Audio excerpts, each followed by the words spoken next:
बहुत ज़्यादा ख़राब है और अभी बहुत ज़्यादा बमबारी हो रही है यहाँ पे मंडी वगैरह वाली साइड में काफ़ी। और यहाँ अभी हमारे पास एक इंजर्ड आया हुआ है और डॉक्टर वगैरह पूरी टीम यहाँ जो है वो बिल्कुल तैयार है।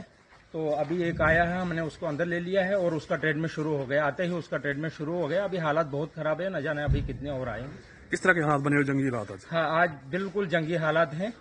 अभी सुनने में ये भी आया है कि सुरनकोट वगैरह में भी, यहाँ भी मंजाकोट में भी आज बहुत ज्यादा वो हो रहा है, बहुत ज्यादा शेलिंग हो रही है। लिहाजा हम तैयार हैं सारे। आपका नाम और सर? आप हॉस्पिटल की पूरी टीम यहाँ तैयार है। आपका नाम और आप? मेरा नाम फारूक अहमद वानी है, मैं सिक्योरिटी इंचार्ज यहाँ हूँ।